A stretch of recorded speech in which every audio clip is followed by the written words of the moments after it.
Hey guys, this is Victor, your host at Study Lab, and today we're back with another episode of our new series, How to Make an Operating System. So we're at part 2 right now, and let's start by a short story on the boot loading process. So when you first start up your computer, basically the first piece of software that runs is what is called a BIOS. This comes from Basic Input-Output System and is stored in a flash memory chip on your motherboard. So it doesn't depend on the existence of any other storage device like a hard drive or DVD or anything else. Even if your computer doesn't have a hard drive installed, this will still run. So when your computer starts up, the BIOS runs and it starts checking on your memory size, on the available devices you have plugged into your computer, and then it will loop through your storage devices. And it has a default boot device list. But usually you can change this from within the BIOS setup. Now, some computers actually don't allow you to enter BIOS setup anymore, but most of them do. So when you enter BIOS setup, there's usually a menu item in there called boot devices or boot device list, and then you can prioritize your storage devices. So for instance, you can set the BIOS to first check the CD-ROM, and then check your hard drive, and then check the USB. So when the BIOS starts, it will first look into your CD-ROM, check if there's any CD or DVD in the CD-ROM drive, and if there is, then it checks to see if there's a bootloader on that CD or DVD. If not, then it moves on to the next storage device and so on until it finds the first bootloader, and then it just loads it into memory and runs it. The bootloader is saved into a specific location on the storage device, and it includes a magic number, which is basically a sequence of bytes that testifies to it being a bootloader. So it's sort of a signature that identifies it as a bootloader, so the BIOS knows that that indeed is a bootloader, and then it loads it. And if it doesn't find any valid bootloader, it will say something like no bootable device found. No bootable device found. So that's pretty much the process that happens at system startup. Now, the interesting thing with the X86 architecture, and remember that in our series we will only be focusing on X86. So the interesting thing is that regardless of your CPU architecture, or sub-architecture, let's say, so regardless of that, the CPU will always be in 16-bit mode on system startup. So if you have a 64-bit CPU, this CPU will still start up in 16-bit mode initially.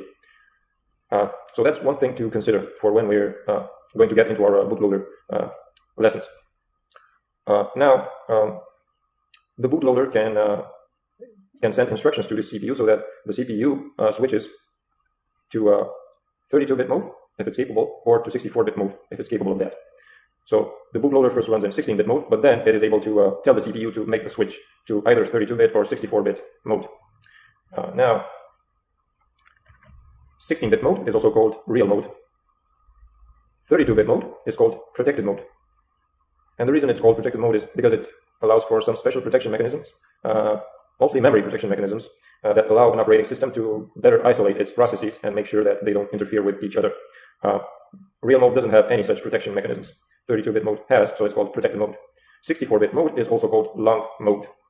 There are also some submodes, virtual 8086 mode and compatibility mode, compat mode, but we're not gonna worry about these two for now. The three basic CPU modes are real mode, protected mode, and long mode. So that's what we're going to be working with. Okay, so since our bootloader will start up in 16-bit mode, I think it's a good idea for us to get acquainted first with 16-bit assembly and 16-bit architecture registers. And there's also the part about segmented memory, which we'll also discuss later on. 64-bit architecture isn't segmented, it's just flat memory, so you can use a 64-bit address pointer to access the whole RAM.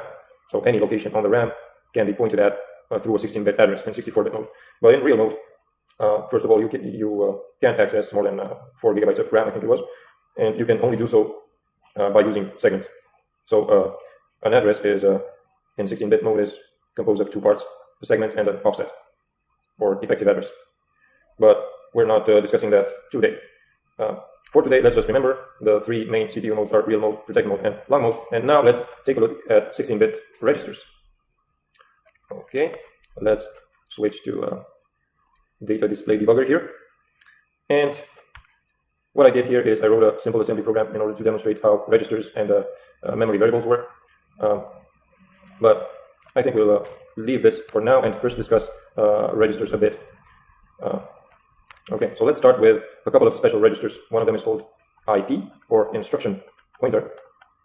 And this basically holds the address of the next instruction that will be executed by the CPU. So let's say this program is running.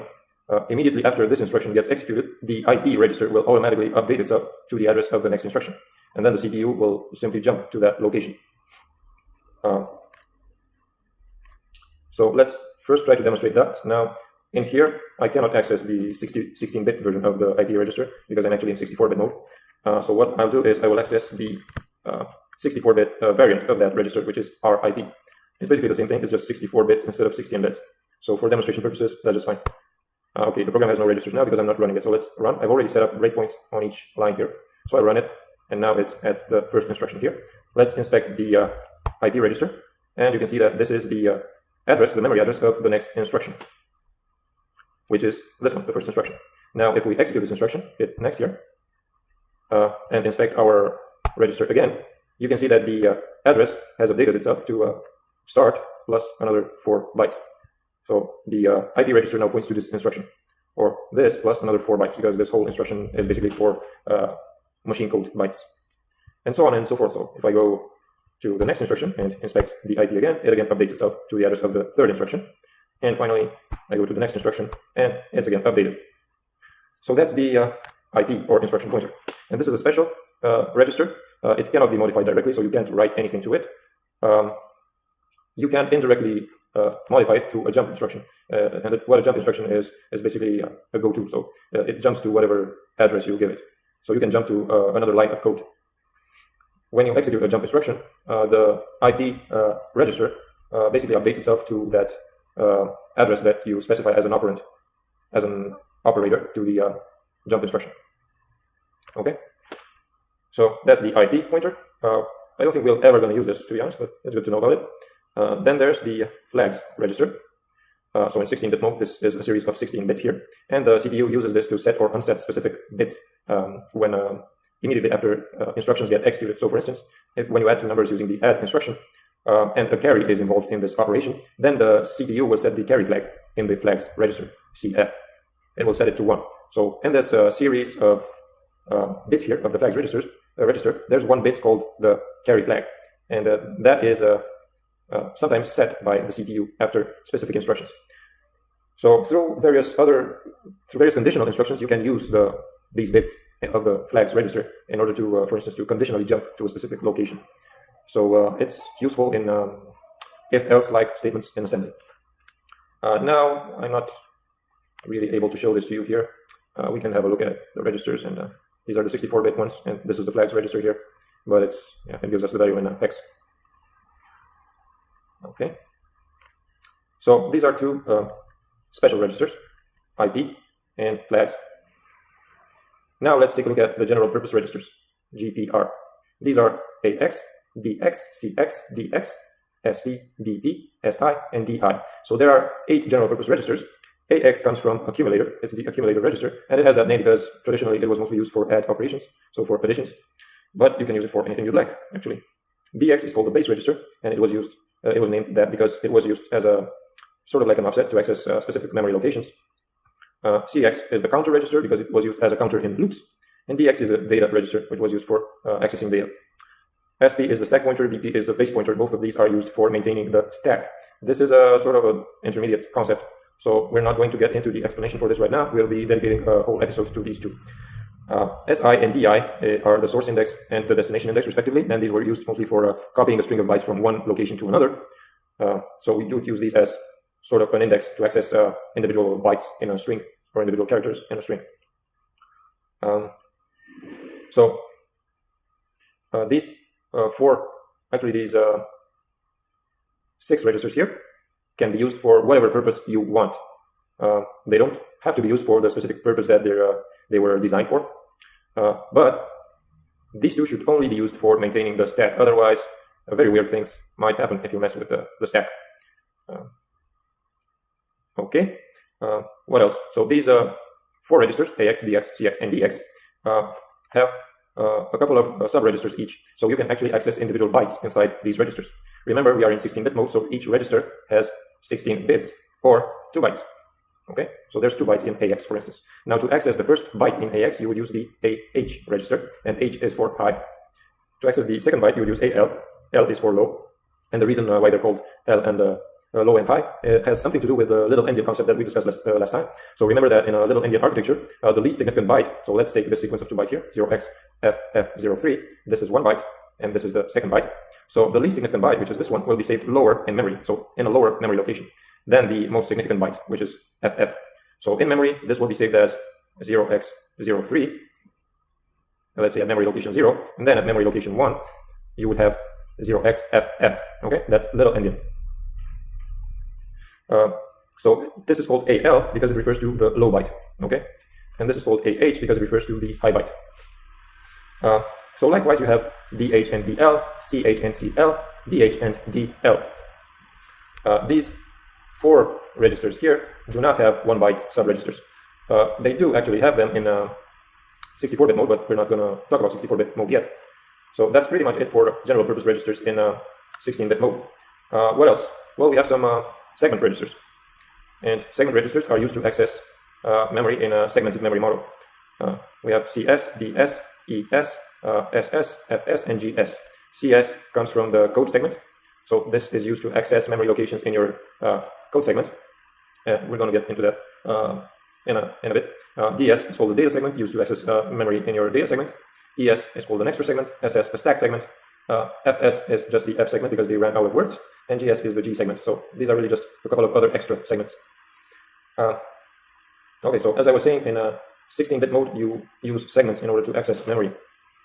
For instance, if you're in a 16-bit mode, the CPU will not jump directly into the instruction at the IP register. Instead, it will use CS IP. So it will use the CS segment, the code segment, which will default to the beginning of the main code of your program, and it will use the IP or instruction pointer as an offset.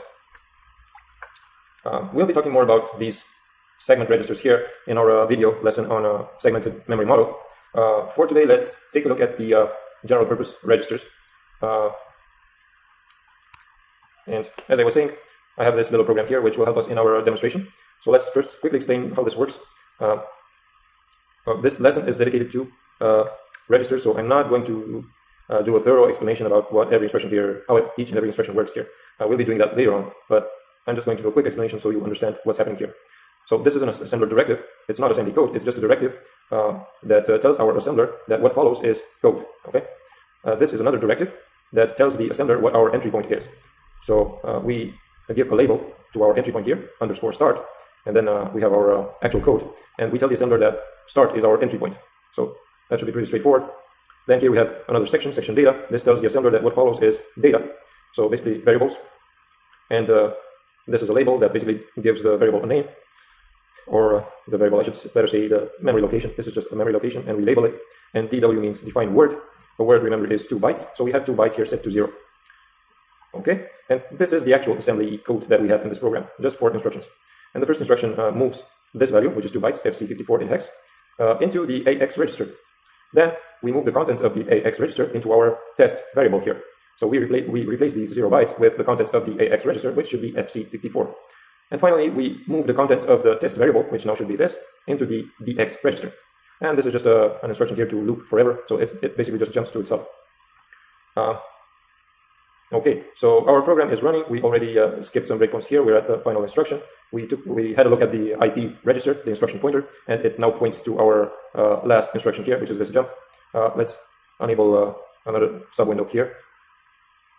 Let me maximize it. Okay, so this basically shows us the instruction plus the memory where it's located at, and you can see that our last inspection of the IP register showed us that the next instruction is here at 4000 C4 in hex, and the same is shown here where you have our jump instruction.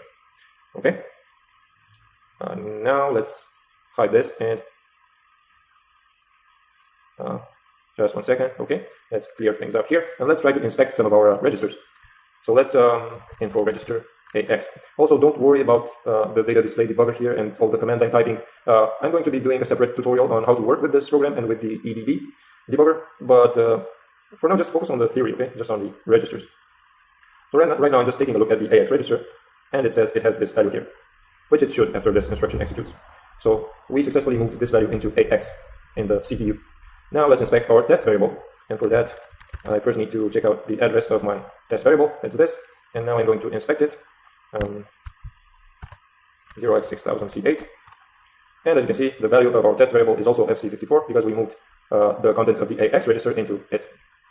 And then our BX register should also have that same value because we then moved the contents of our test variable into BX. So if we check out our BX register, you can see that it's also FC54. So now let's inspect our 1 byte registers, for instance, AH, which should be the first byte in AX, so FC. It is FC. And AL is the second byte, 0x54. Same thing with BH and BL, and you can also check out CX. This is 0 because we haven't used it. DX is also 0. SI, DI. Now let's check SP. Now SP is already initialized because it's the stack pointer, and the base pointer is 0. What else? So we took a look at the general purpose registers. We took a look at one memory location.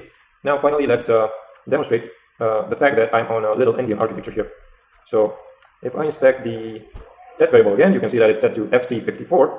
But let's take a look at the first byte in our variable. So we're using the exact same address, starting address, but we're now pulling just 1 byte instead of 1 word. The H here, and this instruction is for 1 word. Now I'm using a B for a byte. Oops, so what's happening here? You would normally be expecting the first byte in the test variable to be FC, but it's not. It's actually 54. And the next byte, we add 1 to the address. The next byte is FC. So you can see that actually in RAM, my word here is reversed. It's 0x54FC instead of 0xFC54. So that's the little-endian architecture for you. The less significant byte, 54, is saved first, so lower in memory, and the most significant byte, FC, is saved next, so higher in memory. However, when you load a word from RAM into a CPU register, you can see that it correctly loads it. So if I do info register BX, remember into BX we loaded our test variable, it correctly holds FC54, okay, in the proper order. But remember, BH, which is the BL, which is the low byte, is 54, right? So it still hints to the little-endian architecture, although it saves it as a big endian. So in reality, X86 CPUs are big endian, but RAM is little-endian. It's a little weird, but you'll get used to it.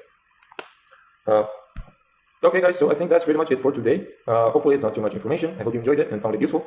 And until next time, have fun and keep studying.